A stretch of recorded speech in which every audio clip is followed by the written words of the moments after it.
For years, we've been told that vertical farming is the future of food. The promise is seductive. Grow strawberries in the middle of a desert, harvest lettuce in a repurposed warehouse, and slash water usage by 95%. It sounds like a revolution, but if you look at the industry in 2026, the story is far more complex. We've moved past the initial phase of venture capital-fueled hype and entered a phase of brutal economic reality. The question isn't just, can we grow it, but can we make money doing it? In the traditional field, the sun is free, and the soil is a ready-made biological engine. In a vertical farm, you are paying for every photon of light, every degree of temperature control, and every milliliter of water. Today, we're going to perform a deep dive into the agroeconomics of vertical farming. Can indoor, controlled environment agriculture ever truly compete with traditional soil? Or is it destined to remain a high-cost, niche luxury? Let's crunch the numbers. To understand the economics, we have to look at what we are actually buying. In traditional farming, your main costs are land, labor, and inputs: seeds, fertilizer, and diesel. The solar energy that drives photosynthesis, that's an externality. It's provided by nature for free. Vertical farming flips this entirely. You are bringing the factory indoors. You are building an ecosystem from scratch. You pay for the building, the HVAC systems, the racks, the sensors, and the single biggest line item, the lighting. When you move farming indoors, you aren't just farming, you are managing a data-intensive facility. Proponents argue that the trade-off is efficiency. You can stack 10 layers of crops in the footprint of a traditional field. You can grow 365 days a year, ignoring drought, frost, or heat waves, but you are essentially trading natural capital for operational capital. The question for any investor is the yield increase enough to cover the massive rise in fixed and variable costs? The first barrier to entry in vertical farming is the CAPEX Trap. Capital expenditure, or CAPEX, for a vertical facility is staggering. You're looking at advanced LED arrays, nutrient delivery systems, automated harvesting bots, and complex climate control that must be precise to the decimal point. For a commercial-scale operation, the initial investment per square foot is orders of magnitude higher than a tractor and a plot of land. Many early-stage vertical farms failed because they spent their entire runway on facility construction without a clear, localized sales channel. The industry in 2026 has learned a hard lesson. You cannot build a massive facility on speculation. The successful operations today aren't the ones with the biggest warehouses. They are the ones using modular, container-based systems that allow them to scale only when they have locked-in contracts with retailers.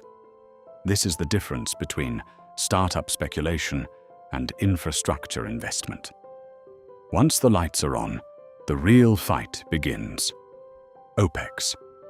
If you look at the balance sheet of any profitable vertical farm today, one number dominates the screen: electricity. LED lighting and climate control can account for up to 60% of your total operating costs. If your electricity price fluctuates, your profit margin vaporizes. This is why location matters. The vertical farms that are actually winning aren't necessarily the ones with the coolest technology. They are the ones situated in regions with low-cost, renewable energy grids, or those that have integrated their own solar wind generation. Then there is labor. The old narrative was that robots would make vertical farming labor-free. The reality? It's just different labor. You need fewer people to pick fruit, but you need more people to manage sensors, monitor crop health, and maintain the facility's complex systems. You are effectively shifting your workforce from manual labor to technical management, which requires a different and more expensive salary structure. So, how does a vertical farm reach a 10% to 30% profit margin? The answer is simple. They stop trying to grow wheat. You cannot compete with a 1,000-acre wheat farm in Kansas. The economies of scale on traditional commodity crops are impossible to beat. Vertical farms win in the premium segment. We are talking about microgreens, specialty herbs, high-value leafy greens, and pharmaceutical-grade botanical ingredients. These crops have a high revenue per square foot. They have short growth cycles, some harvested in under 20 days, which allows for 15+ harvests a year. When you add the local, pesticide-free, ultra-fresh branding that consumers pay a premium for, the economics start to shift in your favor. Successful vertical farms today are essentially boutique operations that have mastered the technology. They aren't trying to replace the global commodity food supply. They are disrupting the local, high-end produce market. So, can vertical farming compete with traditional soil? The answer depends entirely on your definition of compete. If the goal is to replace large-scale grain farming, the answer is no. The energy requirements and capital costs are simply too high. But if the goal is to create resilient, efficient, and ultra-fresh produce for rapidly expanding urban populations, the vertical farm isn't just competitive, it's essential infrastructure. The industry is maturing.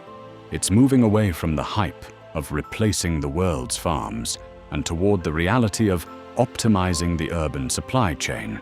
The farms that succeed in 2026 are the ones that respect the agroeconomics, high-value crops, energy-efficient infrastructure, and relentless focus on the local market. If this breakdown helped you see the business side of agriculture more clearly, make sure to hit the like button and subscribe. We are building a library of deep dives into the industrial systems that feed and power our world. Leave a comment below.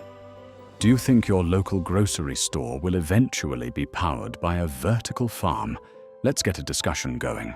I'm the voice of AgroEconomics, and we'll see you in the next deep dive.